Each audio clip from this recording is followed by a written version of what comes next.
Afternoon, West in the world. Welcome to your review video for the week of March 18 and 20. Just moments ago, I shot this whole film in one take and was really impressed with myself, and then accidentally hit the delete button and have to reshoot it. We'll see how I do this time.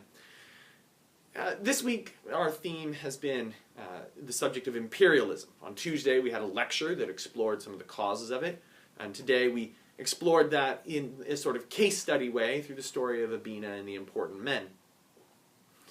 As you try to incorporate these lectures into your sort of preparations for the exam and your wider understanding of what's going on in the story we've been telling all semester, I would encourage you to think of it in sort of two big ways. The first way is to ask the question, to be able to answer well the question, what are the causes of this dramatic expansion of imperial building, of empire construction that occurs at the end of the 19th century in Europe? That is embodied, for example, in the activities of the Berlin West Africa Congress, where at Otto von Bismarck's prompting, the nations of Europe gather around a table and essentially lay out some ground rules for how they want to carve up the African continent. In terms of causes, we've seen some repetitive patterns. We've heard about economic motivations, the need for raw materials like palm oil or rubber, the need for markets where you can sell the products that you make. We've heard about motivations related to sort of nationalist interests and foreign policy strategic concerns. Think about the Fashoda incident, or for that matter, the more sort of the interest of the British in building an empire that includes the Gold Coast. We've also seen that there are deep cultural impulses that lie behind this.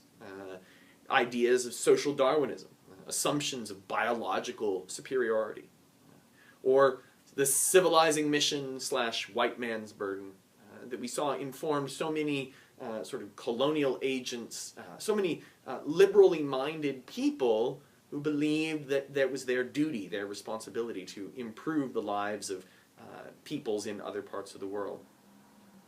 So you want to make sure that you understand deeply the causes, but we also want to try to understand imperialism for the way in which it is embedded in much larger sorts of cultural changes. This is a time when Europeans are supremely confident in the progress they're making in the sort of progressive nature of their culture as a whole, that this is an age dominated by a certain kind of optimism, a certain kind of hopefulness of a sort, but above all, I suppose a confidence bordering on arrogance, that their way of life is desirable, glorious, is superior and beneficial for everyone. You saw that articulated in some of those advertisements that we looked at that sort of try to sell crackers and soap and coffee by associating it with this empire project.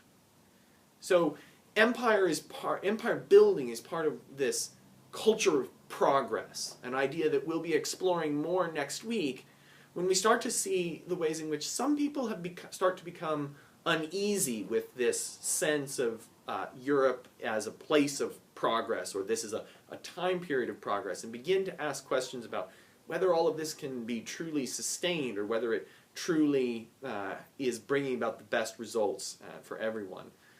Those uncertainties will gain greater credibility, of course, in the devastating catastrophe of World War I. And that is where we're headed as we move towards next week. So enjoy your weekend. I'll see you on Tuesday.